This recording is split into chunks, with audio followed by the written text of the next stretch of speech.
Ассаламу алейкум. Және отау ішінде көрісіп тұрғанымыздан қуаныштымыз. Әлбетте қара үйіміз, біздің милли байлығымыз. Отау сол жерде өмірдің, келешектің бір хақиқатлары дүнияға келген. Бүгінгі подкастымызда да сондай болады деп үміт етеміз. Ассаламу алейкум. Сіздермен экран алдында және бір мәрте көрісіп тұрғанымыздан қуаныштымыз. Динара, білесең бе, бүгін біздің мейманымыз эксклюзив мейман. Жүдә күткен, бәршенің сәубетлер күтілген, қызықлы мағлұматларға толы болары алдынан жүректерім сезіп тұр. Білеме, мен де сені сезіп тұрпан. Себебі ол халықтың қызы. Әлбетте. Атақлы Өзбекстан тарихында, Қарақалпақстан тарихында өзінде жарасы із қалдырған елдің хақиқи пидайларының қызы. Солардың бір фамилияларына тиесілі. Надира Илхамовна Рашидова. Али Мәжіліс Низамшылық палатасы депутаты. Қош келіпсіз, Надира Илхамовна. Ассаламу алейкум, рахмет сізге. Мен жүда құрсаман бияқа шақырғаныңызға жүда қуанышлымын. Қалай енді отаудың іші, сіз міне кіріп келдіңіз?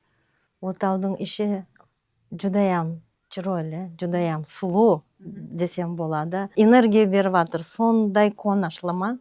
Мен сөзбен айта алмаймын. Лекен сізге үлкен рахмет мені шақырғаныңызға. Сізге рахмет, уақыт ажыратып келгеніңіз үшін, себебі сіздің уақытыңыз адамдардан артпайды. Сіз Али Мәжіліс Низамшылық палатасының депутатысыз, халықтың қызысыз. Сонымен бірге біз естілетіп өтуді қалер едім тамашагөйлерге. Надира Рашидова атақлы саясатшы Шарап Рашидов, һәм біздің үлкен атамыз, елдің феноменал ақсақалы Қалибек ата Камаловтардың ақылығы. Надира Рашидова Нүкісте оқыған, Нүкісте университетте тәлім алған. Солай ма? Ауа, солай. 1996 жыл Қарақалпақ мемлекеттік университетінің біткердім.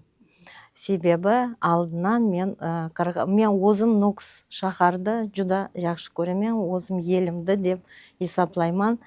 Мен бияқта оқыдым, мектепті да, 7 жылықта оқыдым. Онан кейін мен университетте для одаренных мектеп ашылды. Зерек балалар мектебі. Ауа, сол мектепте оқыдым. Онан кейін мен юридический университетке кірдім оқуға. Неге сондай атақлы ел үшін, халық үшін жанын тіге тұғын адамлардың перзенті болудың жауапкершілігі қандай, солардың әулады болудың? Мәселен, көпшілік білмейді Шарап Рашидовтың ақылығының Нүкісте оқығанын. Мен бияқта кішкентайынан мен Қарақалпақстанда да көп келдім. Кішкентайынан на каникулға көп келгенмен, и кішкентайынан баслап мен постоянно енді десем болады, мен ата, бабушка, дедушкаға көп келгенмен, и бияқта мен өскенмен Қарақалпақстанда. Мен Қарақалпақстан үшін мен жүрегім басқаша ұрып кетеді десем болады. Мен Қарақалпақстанды жүда жақсы көремін. Соны үшін мен балаларды ям, ақлықларымды ям, хаммесіні, мен қазір айтсам, бабушка, дедушка мен бияқта жасадым. Ата апаңыз пенен? Ата апамен жасадым. Одан кейін бияқта оқыдым. Мамам, папам мені бабушка, дедушканың қасына жіберді жасауға. Бірге қарап, соларға жасадым қасыларында. Бабушка, дедушкаға қарадым. Онан кейін мектепте оқыдым, кейін университетке кірдім. Университеттен кейін мен бірінші курстен кейін тұрмысқа шықтым. Тұрмысқа шықтым, нағыз Қарақалпақтың жігітіне тұрмысқа шықтым. Соғаннан мен жүда қуаныштымын. Шанарақ мен үшін бірінші деп есаплаймын. Но атаға и бабушкаға үлкен рахмет айтамын, себебі маған тарбия берген, білім берген атам, бабушкам. Қалибек атаңыз? Қалибек ата. Мен мамам, семьяда шаңырақта бір қыз, папам шаңырақта бір бала. Шарап Рашидовтың бір баласына Қалибек Камаловтың бір қызы тұрмысқа шыққан. Бір қызы тұрмысқа шықты. Мен мамам, папам маған айтып береді онеді, кішкентайынан бабушка, дедушкаларым айтып береді онеді. Папам менен мамамды олар таныстырды. Мамам мен папам өзлерін жақсы көріп қалды. Одан кейін міне Камаловтың қызы Рашидовтың баласына тұрмысқа шықты. Одан кейін біздер міне пайда болдық. Мен барман, и менен кішкентай сестренкам бар. Біз Сіңліңіз екі қыз, сіңлім бар. Біздер екі қызмыз. Екі атамам Қарақалпақстан үшін көп минет сіңген. Екеуіне. Вот. Содан кейін менам енді үлкен ақылық болғаннан кейін, екі тарептен үлкен ақылық болғаннан кейін, мен екі тарепке постоянно ояқтаям, аталарменен жасадым, бияқтаям, аталармен жасадым. Ояқтая ата и бабушка маған тарбия берді, бияқтаям, тап сондай да. Бабушка и дедушка маған қарады.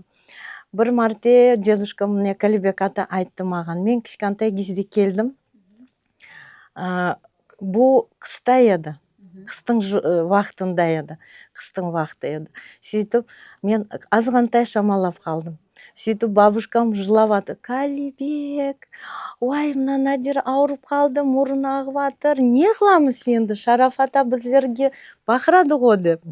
Сөйтіп, дедуля айтады, дедушкам айтады, я қорықпа, ешсат болмайды. Мне қазір сразу врачларын шақырды, мені дәрілерін берді, кейін тұзалып Ташкентке жіберді. Сондайым вақия болды. Екі атамның, десем болады, мына жүректері тек халықпенен жасады. Бұлар тек халықтың дартыменен жасаған. Екеуам сондай. Біздердің алдымызда, біздерді детство, кішкентайымыздан балалары болған вақтыда фақат тек со затты көргенбіз. Халықты ойлап, жұмысты ойлап, но лекен біздерге вақт ажыратқан. Кеште біздер постоянно мына Ташкентте Шараф атаменен бір үлкен столда хаммемізді жинайды ойнады. 4 қызы бар, бір баласы бар. Біздер хаммемізді жинайды ойнады. Байрамларда, кеште бір вақт болғанда, обязательно это как традиция есабында, урфадет есабында сол болды біздерде. Біздер хамме балаларымыз, ақлықлар, балалар, күйеу балалар, біздің мамам, келіні, хаммеміз бірге отырып житі ойнадық. И атамыз Шараф ата біздерге айтып береді ойнады көп нәрселеріні, біздерді үйретеді ойнады, біздерге правильный направление береді ойнады. Бияқта нөкістеям тап сондай еді. Біздер бабушка, мен бабушкам орыс білес. И бабушка полный дедушка менен жасаған вақта полный үйреніп кеткен уже Қарақалпақ дәстүрлеріне, полный қарақалпақский бабушка болған. И біздер мняқа келгенде байтыдаям, сондай біздер хамеміз жиналат ойнадық. Қарақалпақ дәстүріні мен жақсы білемін, полный атқараман. Себебі мен өзім енді бияқта алдынан айтып едім, мен тұрмысқа шықтым. Бияқта баларым, 2 балам, бір қыз, бір бала бар менде. И менде 6 ақлық бар, мен жүда қуанышлыман. Мен ақлықларыма үлкен ақлығым атыны Шараф деп атын қойғанмыз. Себебі дедушканы Шараф атаның 100 жылығы болған байтыда бұл ақлығым туғылды. Ағайынларым хаммесі біздерге айтты, Шараф деп қойың. Себебі 100 жылдан кейін міне және бір бала келіп атыр, сіздің перзентіңіз, олам Шараф деп аты болсын деп. Соған атын қойдық. Мен Шарафчикам, мен жүда қуанышлыман, сондай мен ақлықларым бар. Мен дым бақытлыман, Құдайға шүкір. Лекен и хаммесі міне Қарақалпақ елінде, біздің балаларды мен Қарақалпақ елімде туғанман, өстіргенмен, мектеплерге да олар Қарақалпақ мектеплерге барған. Оларам Қарақалпақ дәстүрлеріні, Қарақалпақтың елінде өскеннен кейін олар Қарақалпақтың балалары деп есаплаймын мен. Надира Ильхамовна, мінекей сондай бақытлы қызсыз, тарихта аты қалған бір саясатшылардың әуләдісіз. Міне бүгін өзіңіз үлкен саясатқа кіріп келдіңіз өзіңізде. Депутатсыз, халықтың бір бәлен мінбердегі бәлен даусына айландыңыз. Бүгін районларда адамдарменен ұшырасулар қалай кетіп жатырды, адамдарды қандай мәселелер ойландырып жатырды? Адамлармен біріншіден депутат болу мен өзім білмеп едім и ойламап едім, лекин міне сондай маған бақыт берді. Мен адамларға жақыладым десем болады. Мен әділдік министрлігінде істедім, Қарақалпақстанда, кейін Өзбекстан Республикасы әділдік министрлігінде істедім. Бірақ енді ол жерде халықпенен біздер жақын едік. Мен мұражатлармен көп істедім, лекин депутатлық жұмысы басқаша. Мен жүда қуанышлыман депутат болғаныма, себебі адамлардың тұрмысы менен танысып жатырмын. Адамлардың семья жанарақларымен танысып жатырмын. Адамлардың жүректегі не бар жаңағы дәртлеріменен мен жасап жатырмын. Өзімам солардан естіп, бұларға қандай жәрдем беру, қандай олардың мәселелерін, машқалаларын шешу мәселесін мен менен жасап жатырмын. Ұйқыны жойттыңыз ба? Ұйқыны жойттым десем болады. Себебі мен де депутат болғаннан кейін ұйқыны жойттым да. Ауа. Соны har күн ойлаймын, қандай қылса болады, не қылса болады.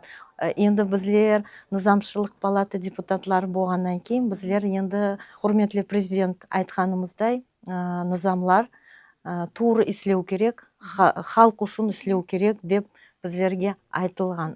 Соны үшін біздерам жүрген, мен өзім лично жүрген вақтыда мен сон нәрсені ойлаймын. Міне низамлар, фарманлар, қарарлар қандай қылып іслейді, кейін программаларымыз қандай қылып іслейді.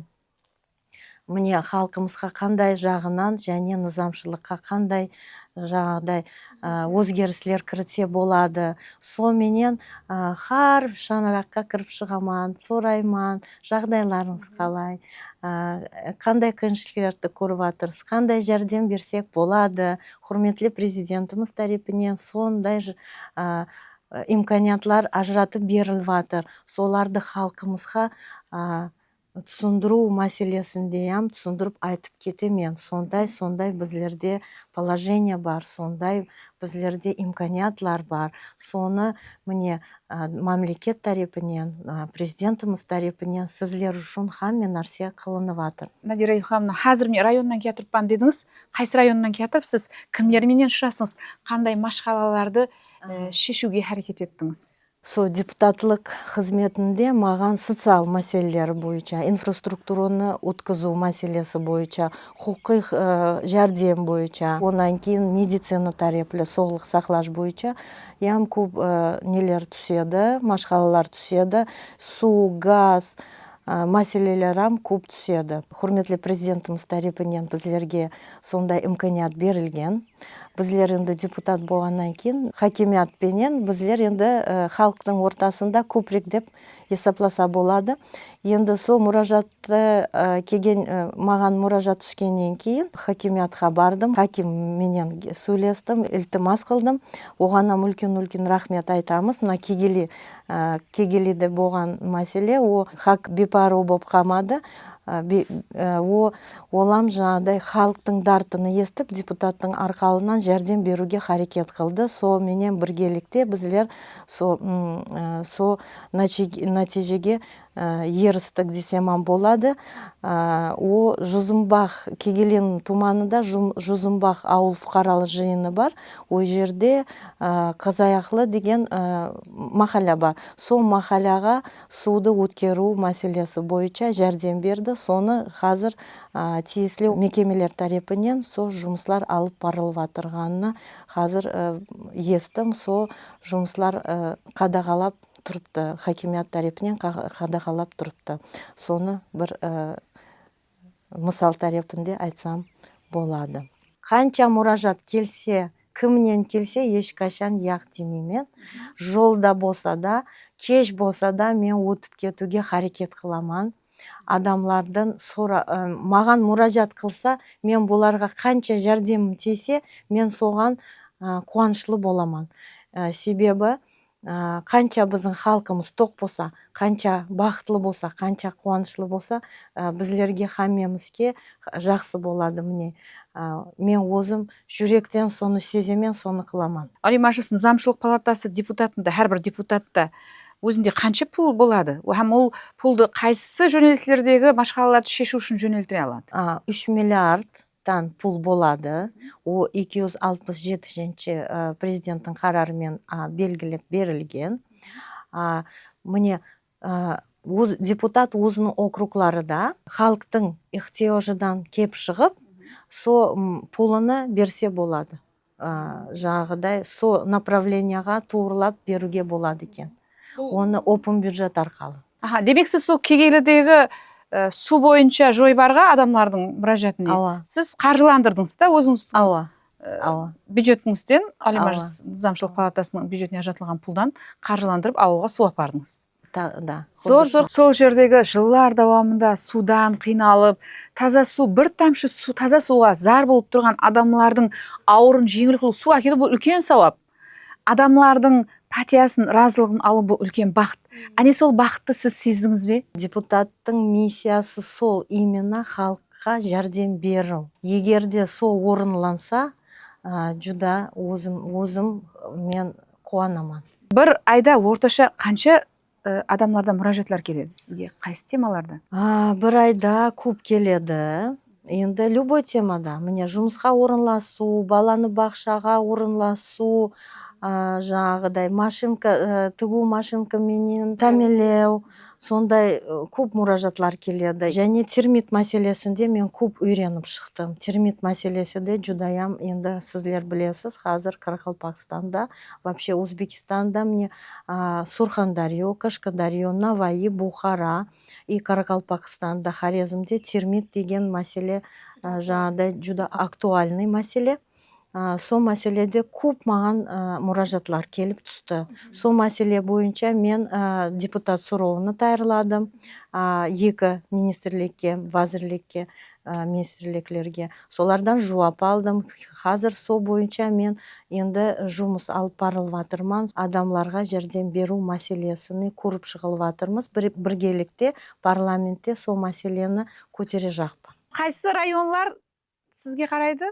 Маған хамме Каракалпакстан карайды. Мен Адалат партия, социал-демократик Адалат партиясынын фракциясынын агзасы боламан, партиянын агзасы боламан.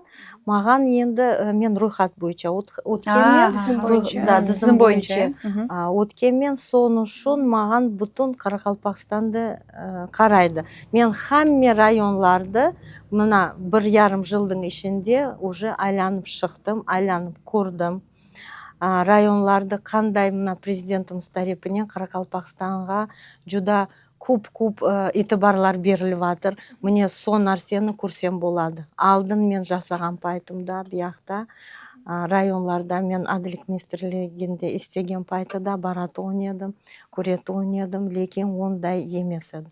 Азыр сондай раважланып кетти ауылдарымыз, районларымыз. Мен көрсем кубанып кетемин. Эки атаңыздын да өмүр жолу сиз үчүн депутаттык боюнча үлкен мектеп да. Олар калк үчүн өзлөрүн тиккен, калк үчүн жасаган канча инфраструктураны жолго койгон мектептер, бакчалар, институтлар, темир жолдор, театрлар. Енді тарихта айта берсек мындай фактылар дым көп. Олар кылган жумушлар, жакшылыктар, калк ийгилиги үчүн кылган жойбарлар. Сол жерде және бир суроо туулады. Неки азыр міне сіздің бабаларыңыз хакында сөйлестік. Мәселен, Шарап Рашитовтың 100 жылы хакында айттыңыз. Мен де сол жерде бар едім, Жизакта белгиленди. Шарап Рашитов районуна үлкен естелик коюлду, президентimiz үлкен тыбар каратылды. Жылдар давамында бәрбір Шарап Рашитов шаксы адамдардан бәрбір узагыракка коюлган эди да. Бул күнлерде сизлер аулатлары, мәселен, сиз өзүңүз үлкейгенсиз сол аталарыңыздын колунда, көргенсиз, еркелеткен сізді ақлығым деп, сенім берген, сіздің тамырларыңызда олардың қаны ағып атыпты. Қанша күткенсіз ол күнлерді? Мен шанарағым жуда көп кыйынчылыктан өткен. Сол кезде шанарақтың азалары біреулер жұмыссыз қалған, біреулер үйсіз қалған, сондай жағдайлар көп болған. Но олар хаммесі біргелікте сол вазияттан шығуға харекет қылдық. Бір мысалыны келтірсем болады. Мәселен, ол кезде әділдік болмаған. Себебі ол саясатны алып бару мәселесі хаммесі центрден СССР-дан тарапынан болғаннан кейін ол хамме мемлекетлерде болған, СССР-ның мемлекетлерінде болған, және енді пахта иші деп именно Өзбекстанды танылаған. Бір мысал келтірсем болады. Мен Шарафат аны 83 жыл ол қайтыс болып қалды. Жерлегеннен кейін сопақта жұмысы басылағаннан кейін бір жыл ма, 1,5 жылдан кейін оны о жерден алып басқа жерге көшірді. Көшірген пайтыда біздің шаңырақ ағзалары жүда көп қиналған. Кішкентай кезде где-то маған 13-14 жас еді. Сол уақытларда біздер ұйықтаған пайтымызда үйге сағат 5-тен басла, 5-тен тергеушілер келді үйге. Біздер жас балаларымыз ұйықтап жатырмыз. Бұлар ерте азанменен келді.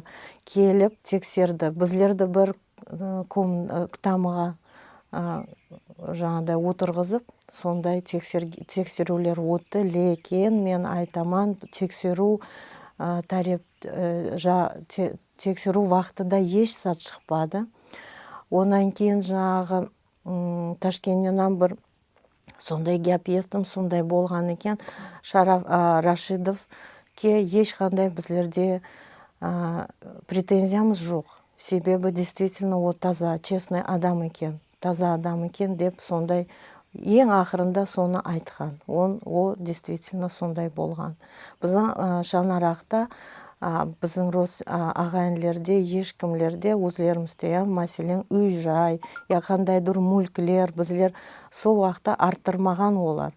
Тек халық үшін, өзі үшін іслеп жүре бергенде, еш сатқа қызықпаған қандайдыр мүлкке. 13-14 жаслық кішкентай бала болсам, мені тергеуге апарған. Тергеуге апарған уақытыда прокуратураң өзіне ағам мені апарды. Паресілік алғаннан кейін мне хамме аталарым, мен бабамның, дедушкамның атыям ақланып кетті десем болады. Мне құрметлі президентімізге Шаңарақтың атынан мен үлкен рахмет айтаман. Себебі біздер сол 100 жылығыны сондай күткенміз. Құрметлі президентіміз тарапынан сондай жоғары дәрежеде оны өткерілген. Мәселен, Жазақта мінеке бюст қойылған. Онан кейін жаңағыдай музей ашылған.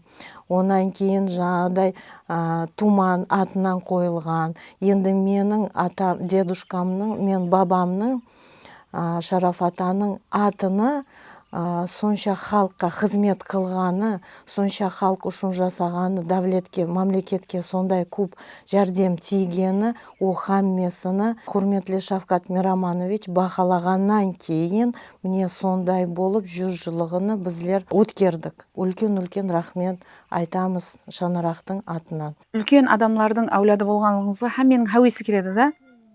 Бірақ қиын уақытлары да бола ма?